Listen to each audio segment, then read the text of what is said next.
Del Evangelio según San Marcos. En aquel tiempo un letrado se acercó a Jesús y le preguntó: ¿qué mandamiento es el primero de todos?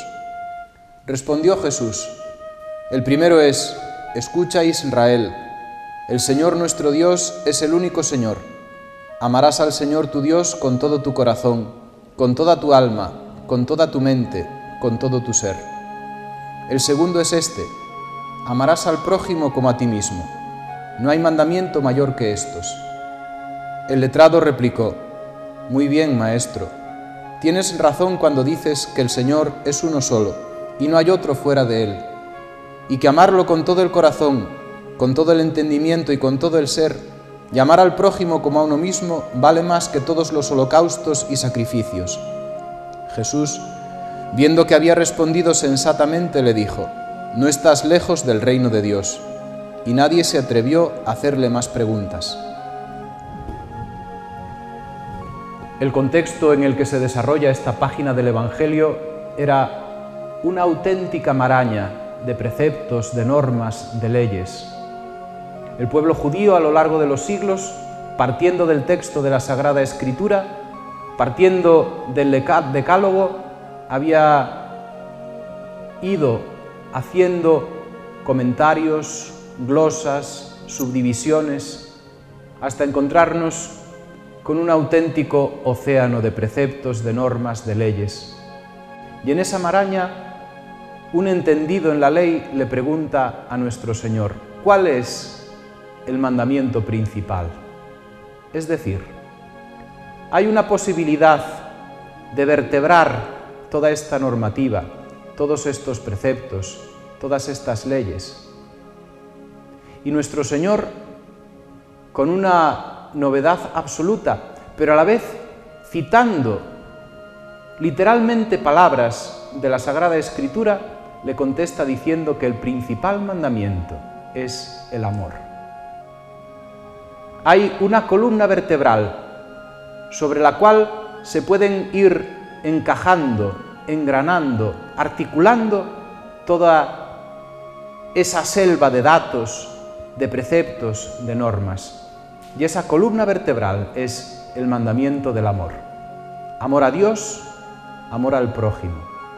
Este es el resumen, el compendio y la cumbre de toda la normativa de la revelación bíblica. Amar a Dios y amar al prójimo.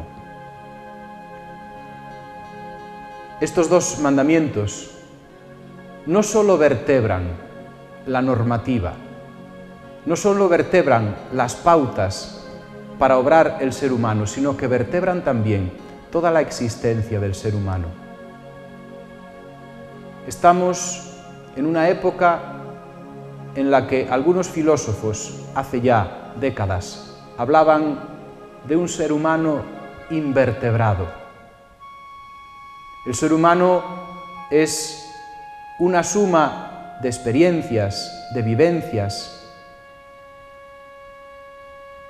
positivas unas, negativas otras, pero no es un puzzle hecho de pequeños fragmentos de existencia, sino que es un ser vertebrado, ha de ser un ser vertebrado.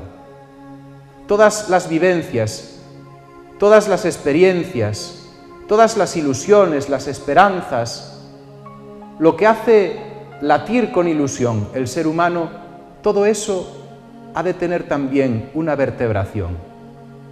¿Dónde está la columna vertebral para el ser humano? ¿Dónde puede ir el hombre engarzando todas esas experiencias, todas esas pautas, todas esas vivencias? Pues evidentemente también para nosotros los cristianos, para nosotros los creyentes, la columna vertebral está en este mandato nuevo de Cristo Jesús. Amar a Dios, amar al hermano. Aquí está la columna vertebral, que hace de nosotros seres humanos vertebrados, no invertebrados.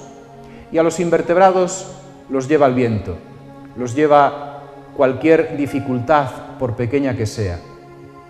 Este mandamiento que nos capacita como seres humanos capaces de ir integrando todas las vivencias, todas las experiencias, las positivas y las negativas.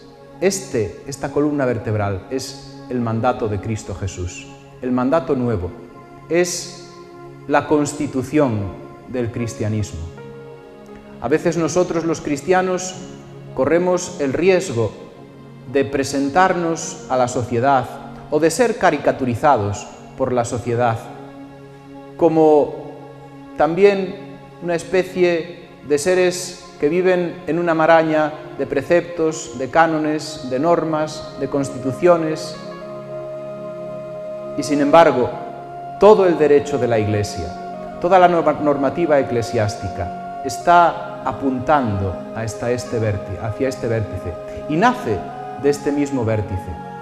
La ley de la Iglesia, concebida por la Iglesia misma, es el camino que ha de recorrer el amor para que no llegue a desaparecer ese amor en nosotros. Todas esas pautas, todas esas orientaciones, todas esas disposiciones, los mandatos, los preceptos de la Iglesia están encaminados para que nosotros, precisamente, no dejemos de amar. No dejemos de amar a Dios, no dejemos de amar al prójimo. Y para amar necesitamos sentirnos amados. Necesitamos sentir el corazón palpitante de un Dios que nos ama infinitamente, de un Dios que sigue confiando en nosotros, de un Dios que sigue brindándonos la oportunidad de ir asemejándonos a Él cada día de nuestra existencia.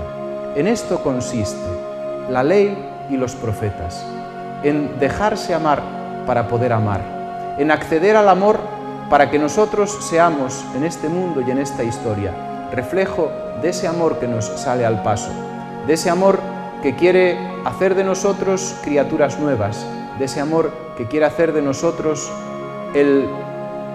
la plasmación ya aquí y ahora de ese proyecto divino que está dispuesto para nosotros desde antes de la creación del mundo.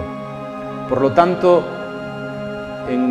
con este pasaje del Evangelio vemos cómo esa novedad que es Jesucristo en la historia y en el mundo es ciertamente una ventana, la ventana que se abre para nosotros, la ventana que se abre para el mundo. Ojalá nosotros seamos capaces de vivir y de transmitir esta novedad que es el Evangelio en nuestras vidas. Ojalá nosotros tengamos el coraje necesario para tratar de poner en práctica este mandato, este compendio, esta suma y esta cumbre de las disposiciones del corazón mismo de Dios para nosotros. Amar a Dios y amar al hermano.